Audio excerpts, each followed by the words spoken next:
오늘은 두려워하지 말라라는 제목으로 함께 말씀을 나누도록 하겠습니다. 오늘 우리가 함께 읽은 이사야 이 43장의 말씀은 아주 평안하고 형통한 때 주어진 말씀이 아닙니다. 이 말씀은 죄와 실패로 인해서 하나님의 징계를 받고 또 바벨론의 포로로 끌려가서 낙심하던 그 이스라엘 백성들에게 주신 말씀입니다.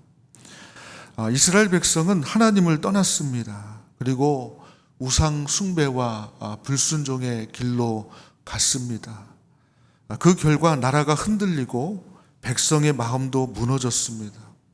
그러다 보니 앞을 보아도 소망이 없고 또 현실을 보아도 두려움뿐인 그런 상황이었습니다. 그런데 바로 그런 백성들에게 하나님께서 이렇게 말씀하십니다. 너는 두려워하지 말라. 너는 두려워하지 말라. 이것은 상황이 전혀 문제가 없다 이런 말씀이 아닙니다. 상황이 여전히 어렵고 현실은 여전히 무겁습니다. 그런데도 하나님은 두려워하지 말라 이렇게 말씀하고 있습니다. 왜냐하면 너희들이 지금 넘어졌어도 하나님은 너희들과의 약속을 파기하지 않으셨고, 너희가 지금 실패했어도 하나님은 너희를 향한 그 사랑을 거두지 않으셨기 때문이다 라는 것입니다. 그래서 하나님은 그들에게 내가 너를 구속하였고 너를 지명하여 불렀나니 너는 내 것이다 이렇게 말씀하고 있는 겁니다. 그러므로 이사야 이 43장은 낙심한 백성들을 향한 또 죄와 실패로 인해 쓰러져 있는 그 백성들을 향한 책망의 말씀이라기보다는 그 무너진 백성을 다시 일으키시는 위로와 소망의 말씀이고, 또 두려움 속에 있는 자들에게 주시는 하나님의 회복의 말씀이라고 할 수 있습니다. 자, 그러면 왜 두려워하지 말아야 될까? 자, 첫 번째로 하나님은 우리를 창조하시고 지으신 분이기 때문이라는 것입니다.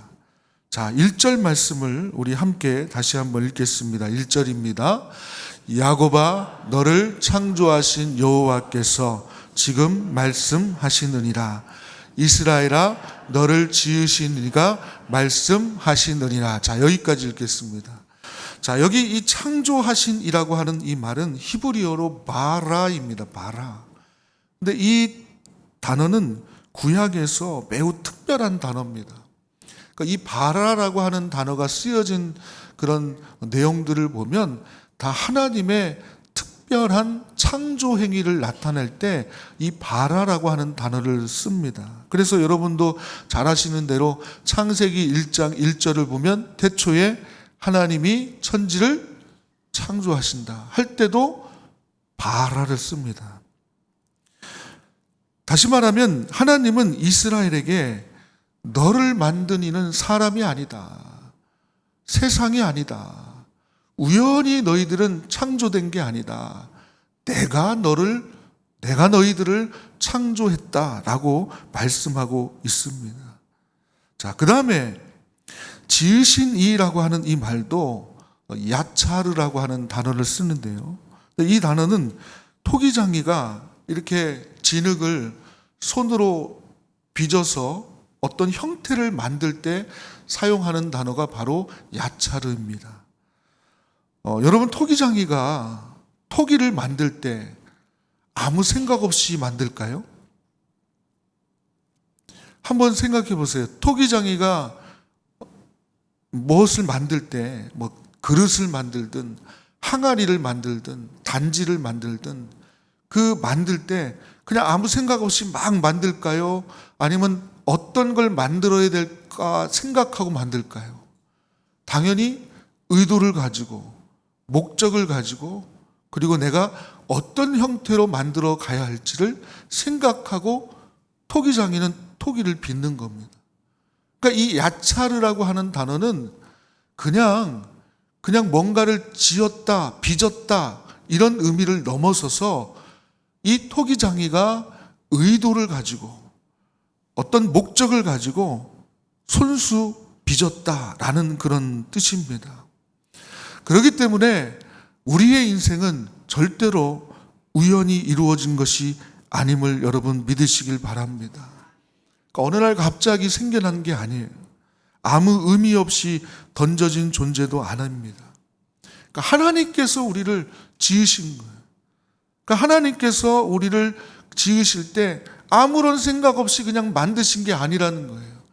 저와 여러분들 한 사람 한 사람 다 하나님이 무언가 목적을 가지고 어떤 기쁜 뜻을 가지고 우리를 잘 아셔서 우리를 계획하셔서 당신의 뜻 가운데 우리를 이 자리까지 인도하셨음을 여러분 믿으시길 바랍니다. 그러므로 우리는요, 하찮은 존재가 아닙니다. 쓸모없이 던져진 존재도 아닙니다. 하나님의 손으로 빚어지고 또 하나님의 뜻 안에 살아가는 소중한 존재입니다. 자, 저를 한번 따라합니다. 나는 하나님이 손수 빚으신 소중한 존재다. 네, 여러분 꼭 기억하시길 바라요. 그래서 하나님의 뜻 가운데 우리는 다 부름을 받았기 때문에 결국은 하나님이 책임지시겠다는 거예요. 그래서 두려워하지 말라. 이스라엘 백성들을 향한 위로의 말씀이고 동시에 오늘 이 시대를 살아가는 저와 여러분들에게 주시는 하나님의 말씀입니다. 내가 너를 책임지겠다. 두려워하지 말라. 자, 그 다음에 두 번째로 왜 하나님은 두려워하지 말라라고 말씀하고 있느냐? 우리는 하나님의 소유된 백성이기 때문이라는 것입니다. 자, 우리 1절 중반절부터 한번 다시 보십시오. 너는 두려워하지 말라부터 함께 있습니다. 너는 두려워하지 말라. 내가 너를 구속하였고 내가 너를 지명하여 불렀나니 너는 내 것이라. 아멘. 여기 구속하다고 하는 히브리어 가할이라고 하는데요. 이것은 단순히 돈을 주고 산 정도의 의미가 아닙니다. 그러니까 이 말은 가까운 친족이 책임을 지고 이렇게 되찾아오는 거예요. 그러니까 이거를 성경에서는 어떻게 표현하고 있냐면 기업 물을 자라고 표현합니다. 그 기업 물을 자 하면은 생각나는 성경이 있죠. 룻기에 보면 보아스가 룻을 책임지고 돌볼 때 기업 물을 자였죠. 그러니까 이 말씀은 책임지고 돌본다. 구속이라고 하는 말은 책임지고 돌본다라는 개념과 같은 의미입니다. 그래서 하나님은 나는 멀리 있는 신이 아니라 너를 책임지고 내가 되찾는 사람이다. 되찾는 하나님이다. 이걸 말씀하고 있는 겁니다. 그러니까 우리는 스스로는 돌아올 수 없는 사람들이죠. 죄와 사망의 그 얽매인 곳에서 우리 스스로는 도저히 돌아올 수 없는 자들이잖아요. 그런데 하나님께서 당신의 외아들 예수 그리스도를 보내주셔서 우리를 책임지고 이렇게 되찾아오신 거 아니에요. 죄와 사망으로부터 우리를 되찾아오셨다. 이게 구속이네, 구속. 내가 너를 구속했다. 이 얘기는 내가 너를 책임지고 돌보기 위해서 다시 되찾아왔다. 그런 말씀입니다. 그 다음에 지명하여 불렀다라고 하는 이 표현도 문자적으로 해석을 하면은 이름으로 불렀다는 거예요. 뭐 너를 지명했다 이런 의미보다는 이름으로 불렀다. 이름으로 불렀다는 얘기는 무슨 얘기인가요? 여러분, 우리가 누군가의 이름을 불러요. 이름을 모르면, 저 사람을 알지 못하면 이름 부를 수 있어요? 없죠.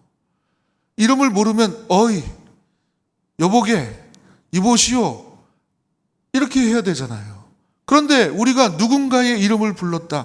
아무개 장로님, 아무개 집사님, 아무개 누구누구 이렇게 불렀다고 한다는 얘기는 무슨 얘기예요? 그 사람을 압니까 모릅니까? 안다는 얘기죠. 하나님은요, 이 세상을 창조하신 전능하신 창조주 하나님이십니다.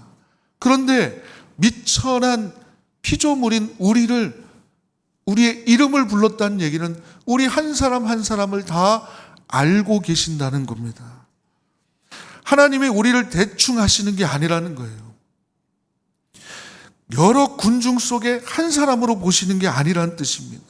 하나님은 우리의 이름도 아시고 우리의 형편도 아시고 우리의 눈물도 아십니다.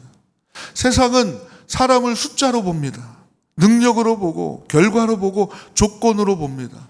그러나 하나님은 그런 걸 보시는 게 아니에요. 우리의 이름을 안 부르시고 우리의 이름을 아신다는 얘기는 우리의 모든 것을 알고 계신다는 뜻입니다. 하나님은 저와 여러분들의 이름을 부르셨다. 그것은 다른 말로 말하면 우리의 모든 형편과 우리의 그 속과 또 우리의 모든 상황들을 다 알고 계신다. 이런 의미입니다. 지명하여 불렀다. 너의 이름을 불렀다. 이렇게 말씀하고 있습니다. 그러면서 마지막에 이렇게 말씀합니다. 너는 내 것이라. 너는 내 것이라. 이 짧은 구절 안에 복음이 담겨 있습니다. 우리는 버려진 존재가 아닙니다. 방치된 존재가 아닙니다. 하나님의 것, 하나님의 소유입니다. 사순절에 우리가 붙들어야 될 것이 무엇입니까? 우리의 죄만 보는 게 아니에요. 물론 십자가에 달리신 그 그리스도를 생각하면서 우리의 죄를 바라보면서 우리의 죄를 다시 회개하고 하나님께 나아가는 것도 중요합니다. 그러나 그 십자가는 결국 예수님께서 그 십자가에 달리신 이유가 뭐예요? 우리를 죄값을 지불하셔가지고 우리를 구원하신 거잖아요. 그 얘기는 무슨 말입니까? 그 십자가의 은혜는 너는 내 것이라는 것을 다시 한번 우리에게 보여준 사건임을 기억하셔야 됩니다. 십자가는 너는 내 것이다. 그래서 우리를 사신 거예요. 너는 내 거야. 그게 십자가의 은혜입니다. 그러므로 우리는 두려워하지 말아야 됩니다. 왜 그렇다고요? 우리는 누구의 것이기 때문에요? 하나님의 것이기 때문입니다. 자, 마지막 세 번째로 하나님은 우리와 함께 지나가시며 구원하시는 분이시기 때문입니다. 자, 2절을 우리 함께 또 읽겠습니다. 2절입니다. 내가 물 가운데로 지날 때에 내가 너와 함께 할 것이라. 강을 건널 때에 물이 너를 침몰하지 못할 것이며 내가 불 가운데로 지날 때에 타지도 아니할 것이요 불꽃이 너를 사르지도 못하리니. 아멘. 여러분, 하나님은 내가 물을 만나지 않을 것이다라고 하지 않으셨습니다. 불이 전혀 없을 거라고 말씀하지 않으셨습니다. 오히려 내가 지날 때에, 물 가운데 지날 때에, 불 가운데 지날 때에 이렇게 말씀을 합니다. 이것은 하나님의 백성도 환난을 겪는다. 믿음의 사람도 물을 지나고 불을 지나는 고난을 경험하게 된다는 것입니다. 그러나 중요한 것은 그런 자리에 하나님이 함께 하신다. 이게 참 중요한 말씀이죠. 내가 물 가운데로 지날 때에 내가 어떻게 한다고요? 너와 함께 할 것이다. 그러니까 이 본문의 핵심은 물과 불이 아닙니다. 핵심은 하나님의 함께 하심입니다. 성경에서 구원의 핵심은 늘 그렇습니다. 문제가 아예 없는 삶이 아니라 하나님이 함께 하시는 삶입니다. 홍해 사건도 그렇죠. 이스라엘은 바다라고 하는 물을 만났지만 하나님이 함께 하셨습니다. 그래서 건너게 됐잖아요. 또 다니엘의 세 친구도 불을 만났지만 그 안에서 하나님이 함께 하셨잖아요. 시편 23편도 마찬가지입니다. 사망의 음침한 골짜기가 없어지는 게 아니라 그 골짜기가 있지만 그 골짜기 안에서도 하나님이 함께 하셨다라는 것이 핵심인 겁니다. 그리고 3절을 한번 또 보십시오. 3절을 보니까 또 3절 말씀이 있습니다. 대저 나는 여호와 내 하나님이요 이스라엘의 거룩한 이요 내 구원자임이라. 내가 애굽을 너의 속량물로 구스와 수발을 너를 대신하여 주었노라. 아멘. 하나님이 우리를 구원하시는 분, 건져내시는 분이란 뜻입니다. 하나님은 단순히 우리를 위로하시는 분이 아니라 실제로 우리를 건지시는 분입니다. 예수님은 우리의 죄를 짊어지시고 물과 불보다 더 깊은 심판과 저주의 자리로 들어가셨습니다. 그리고 홀로 그 길을 가셨기 때문에, 그분이 홀로 그 길을 가셨기 때문에 우리는 영원히 홀로 버려지지 않게 됐습니다. 그러므로 성도에게 물과 불은 끝이 아닙니다. 그냥 지나가는 과정이에요. 하나님은 우리를 그냥 그 자리에 버려두지 않으십니다. 함께 지나가시고 마지막에는 너를 구원했다, 너를 건져내신다, 이렇게 말씀하고 있습니다. 사랑하는 우리 저치원교회 성도 여러분, 오늘 본문은 우리에게 세 가지를 분명하게 말씀합니다. 하나님은 나는 너를 창조한 하나님이다. 그래서 우리는 우연한 존재가 아무도 없습니다. 또 하나님은 나는 너를 구속한 하나님이다. 그래서 우리는 버려진 존재가 아니다. 그리고 마지막, 하나님은 나는 너와 함께하는 하나님이다. 그래서 우리는 혼자가 아닙니다. 그리고 하나님 마지막으로 말씀하십니다. 너는 내 것이라. 이것이 하나님이 이스라엘 백성들과 오늘 이 시대를 살아가는 우리 그리스도인들에게 주시는 최고의 위로의 말씀입니다. 그러므로 여러분 삶의 어려움 속에서 두려움보다 하나님의 이 약속의 말씀을 붙드시기를 바랍니다. 현실보다 구속의 은혜를 여러분 붙드시기를 바라요. 그리고 고난보다 함께 하시는 하나님을 바라보시기를 바랍니다. 이 하나님의 음성을 듣는 저와 여러분들 되시기를 주님의 이름으로 축복합니다.